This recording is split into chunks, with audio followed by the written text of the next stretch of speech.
Thank you very much, Mike, and thank you for inviting me to speak here today. I really appreciate the opportunity to share some of my thoughts with you.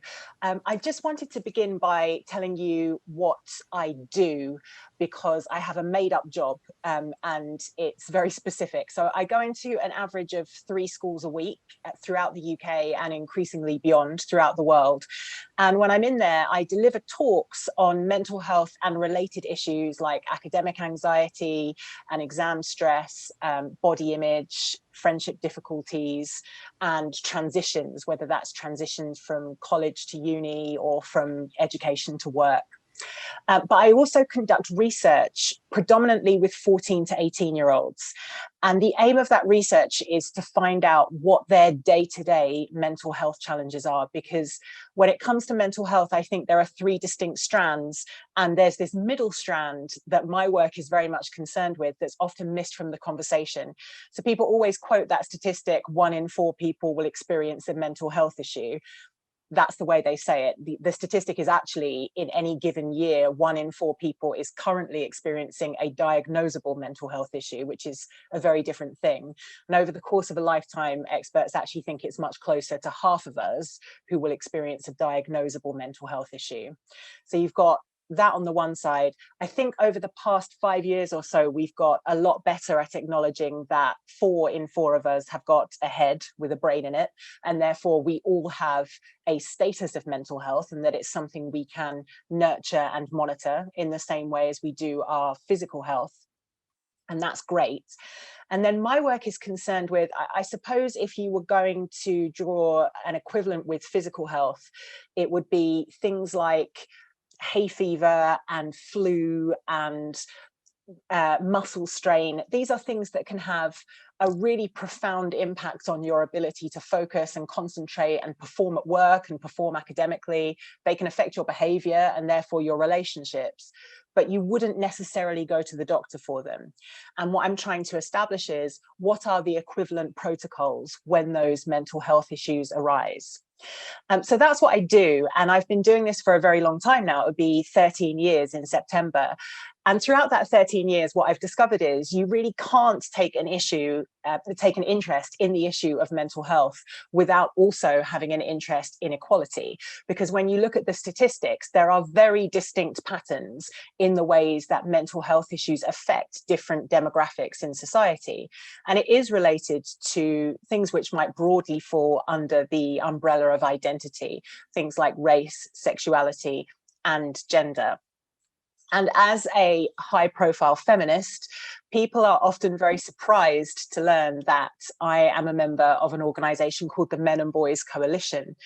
But the reason I'm a member of the Men&Boys Coalition is because when it comes to mental health and education, which are the 2 worlds that I am immersed in most of the time, I can certainly see that boys and young men are at a disadvantage. And if you believe in equality for women, you by definition believe in equality for men, because that's what equality is. It's equality for everyone. So I advise that the Men&Boys Coalition specifically on strategies that we could use potentially to reduce the rates of male suicide that we're seeing, and that Martin touched upon in his earlier presentation. And what I'm going to share with you today are some of the common misconceptions and myths that I think exist around male mental health, particularly in young men. And then I'm going to share with you some of my potential solutions, things that I think we can do at policy level, but also as a society, to try and combat the difficulties that boys and young men face. So the first mistake that I think people make is assuming that there are higher rates of mental health issues in girls than boys. And there's a reason that people make this mistake. And obviously that the data, the statistics are incredibly important and incredibly interesting. But I think we also have to apply what we know about human nature and the way that statistics can only really tell you part of the story when we're looking at them. So for example, throughout the globe, women are 3 times more likely to receive a diagnosis of depression than men. But that doesn't mean that women are 3 times more likely to experience depression than men. It just means that they are more likely to be diagnosed. We see also that in girls and boys, About 2/3 of antidepressants that are prescribed for teenagers are for girls. Now, there's all kinds of issues with girls and women being prescribed antidepressants for physical conditions. And there's a lot of evidence to show that women's pain is more often diminished and dismissed. They're more often told that their problems are psychosomatic. So that's one of the reasons why girls are more likely to be prescribed antidepressants. But it's also because boys' mental health issues are less often recognized. And you can see as well that self-harm is very often used as a barometer of mental health issues in young people. And hospital admissions for self-harm are up by 2/3 amongst girls. This particular statistic caused so many headlines in various newspapers, with people writing think pieces about why girls were peculiarly afflicted with mental health issues. But in fact, the evidence shows, and this is widely acknowledged by psychologists, that boys are more likely to self-harm in atypical ways. Boys are more likely to get into fights that they know they can't win. They're more likely to, for example, punch a wall or an inanimate object. And there's even some discussion as to whether carrying a knife in some circumstances could be classified as a form of self-harm. Obviously, that depends on intention. But if those boys are injured to the extent that they require hospitalization, that wouldn't be logged as an incident of self-harm, because we associate self-harm with things like cutting and self-poisoning, which boys and men are, generally speaking, less likely to do. We can see as well that from a really early age, we have gendered expectations, that we're carrying around stereotypes of what boys and girls are like, and that this affects the way that boys and girls are perceived and diagnosed. So as early as 5 years old, girls are more likely to be labeled as having emotional health disorders, and boys are more likely to be labeled as having behavioral disorders.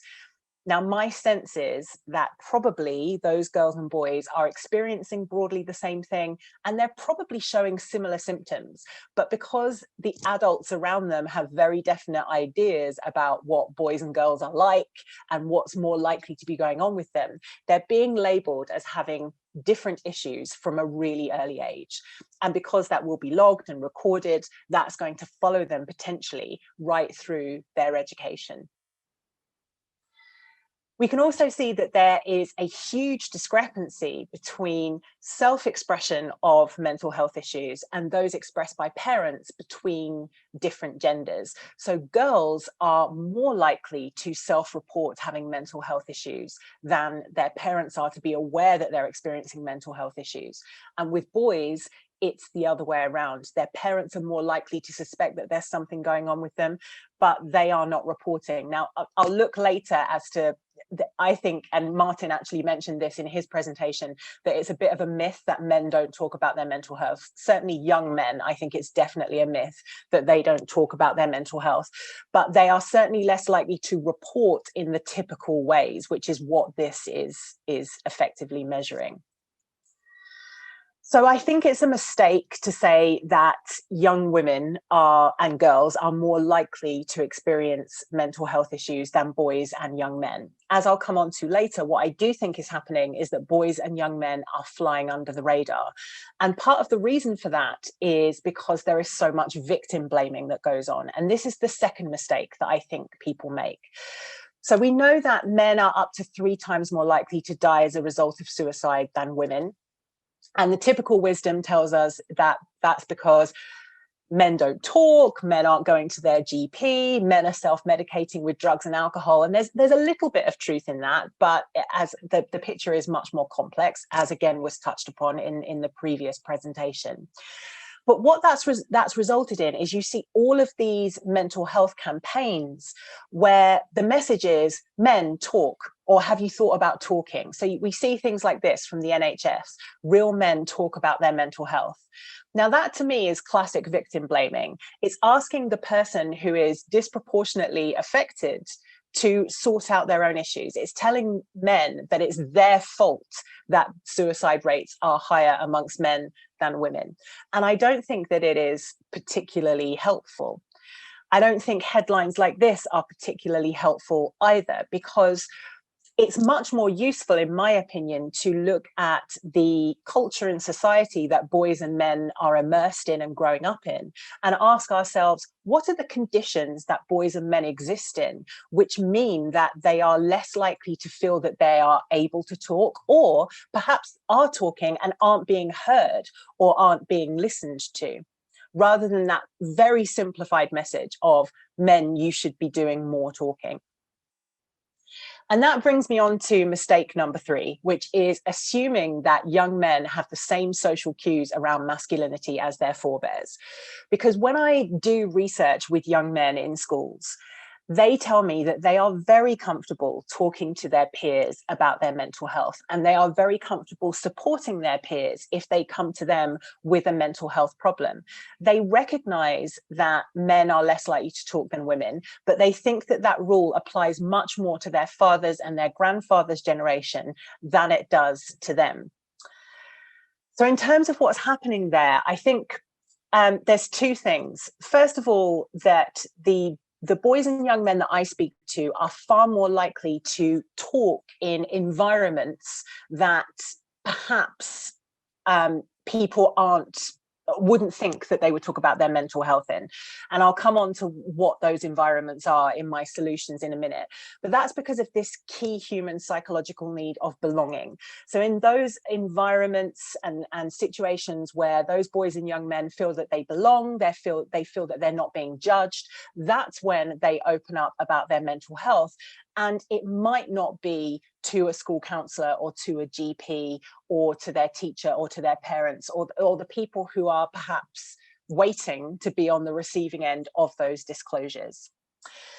The other thing that I think is going on is, as we saw in the last presentation, is kind of middle age and onwards that is the danger zone for men dying as a result of suicide. And that, I think, has to do with the psychological need of purpose. If, for example, your job is your purpose or being a father is your purpose, as you get older, that purpose kind of slips away from you as perhaps you approach retirement age or your children get older and they leave home. And that's going to potentially put you in a danger zone psychologically. But we also know that 90% of suicides happen as a result of untreated depression or addiction. 90%. And the average onset age for both depression and addiction is 14. 50% of all mental health issues manifest by the age of 14, 75% by the age of 25. So it's definitely not outside the realms of possibility that those problems which led middle-aged men to crisis points began much, much earlier when they were at school. And I think that tells us something very important. It tells us that young men are flying under the radar. So that brings me on to some of my proposed solutions to the problems that I've outlined so far. First of all, I think we need to bring the mental health support to men. And I'm sure you're all familiar with a charity called CALM, the Campaign Against Living Miserably. They're one of the most successful charities specifically in this space, looking at male mental health, reducing rates of suicide in men. And they are very, very clear on this, that effective mental health care for men involves bringing mental health support to the places where men are already talking, rather than expecting men to go to support groups or for therapy, which we know that they are less likely to do. So some of the places that young men told me that they felt comfortable talking about their mental health were gyms and sports clubs. Barbershops emerged really strongly, particularly amongst Afro-Caribbean young men, and also things like band practice. Again, it was that sense of belonging, places where they felt that they were amongst like-minded peers and they weren't being judged. Now, I am involved in a campaign called Where's Your Head At? And that aims to make it mandatory by law to have mental health first aid in all workplaces in the same way as we have physical first aid. Mental health campaigners are trained to spot symptoms of poor mental health in their colleagues.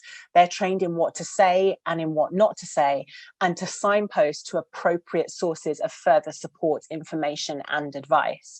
So it's not a substitute for professional help in just the same way as a physical first aider is not a substitute for a doctor. but it is a really effective way, I think, of bringing mental health support to men, because it's bringing it into an environment where they already are. Now, we are very lucky to be supported at Where's Your Head At by an MP called Dean Russell, who is MP for Watford. He was actually elected on a manifesto promise to train up 1,000 mental health first aiders in his constituency. And that included people like bartenders, barbers, people who work in gyms. And he is helping us to get this law changed through Parliament. It had its first reading, and then unfortunately there was a new Queen's speech, so we're kind of back to square one. But he is very much pushing this agenda on our behalf. And it'd be great to have the support of everybody listening today, because I think that that would make a real tangible difference. If you want to learn more about the Where's Your Head At campaign, this is where you can find out about it. If you hold your phone up to the screen now and scan this QR code, it will take you straight through to the website and you can find more information there. Another solution, I think, is looking at the way that counsellors operate in schools. Now, because of usually budget constraints, school counsellors are very often shoved in a cupboard somewhere. So what you end up with in a lot of the schools that I go into is a woman, because the vast majority of school counsellors are women, in a cupboard with a desk with some tissues and some flowers on it. And you're expected to go in and sit down opposite this woman and look her in the eye and unburden yourself.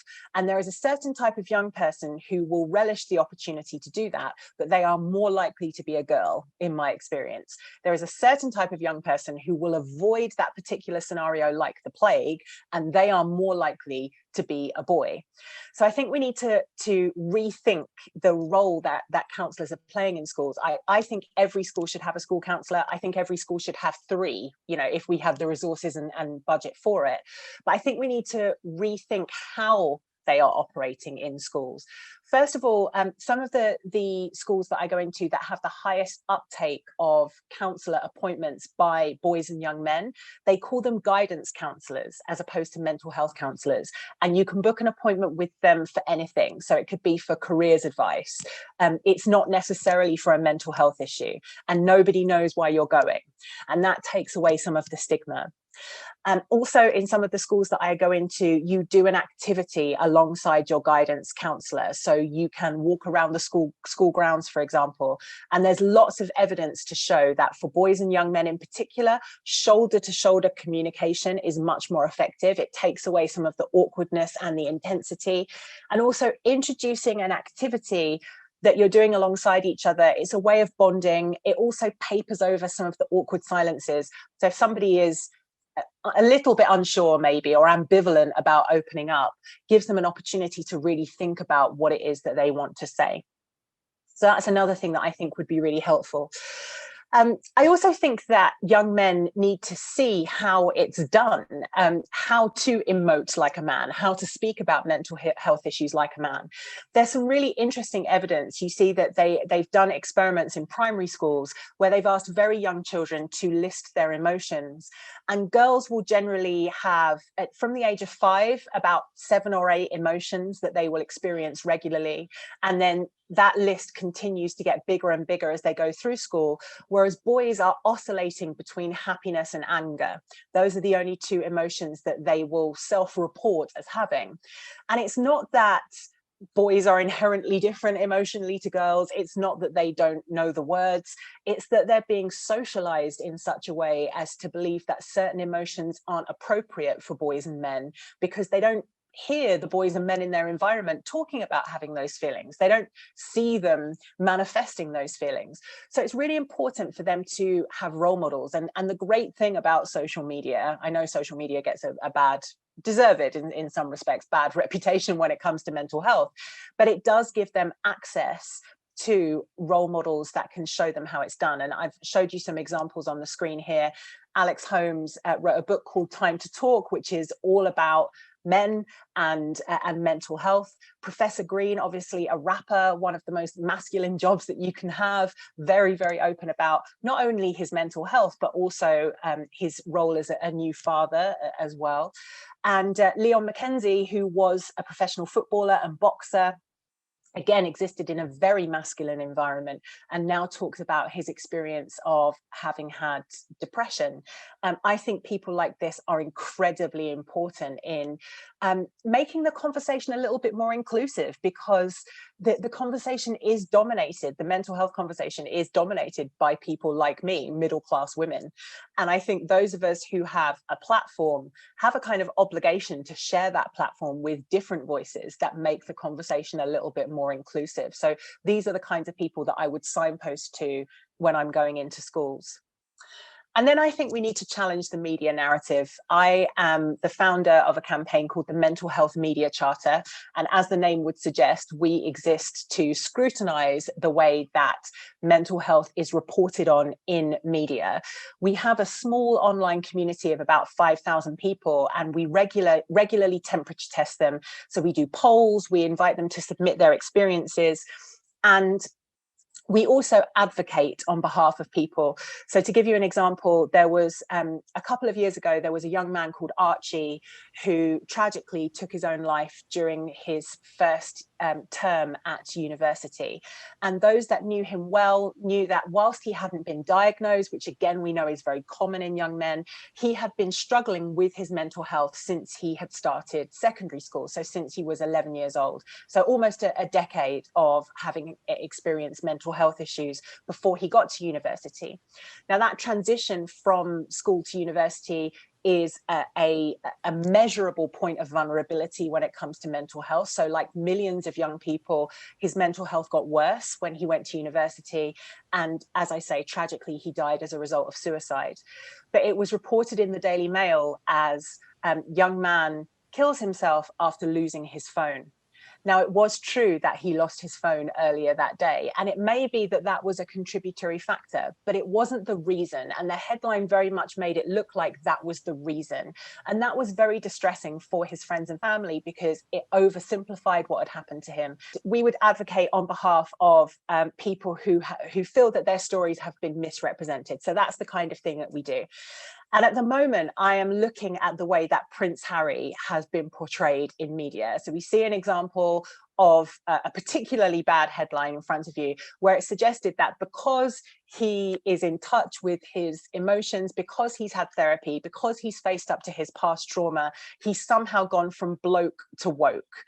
And this is a real missed opportunity, I think, because I think we should be celebrating people like Prince Harry who are sort of pioneering. He's literally a prince, which again is a kind of icon of masculinity, pioneering, showing how to do it differently rather than denigrating them, because I just think about the message that boys and young men would get reading that headline about what it means to be a man.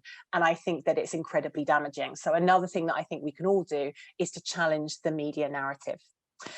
So I really hope that you found that useful and interesting. Sorry if I overran, and I'll be very happy to take any questions that you might have.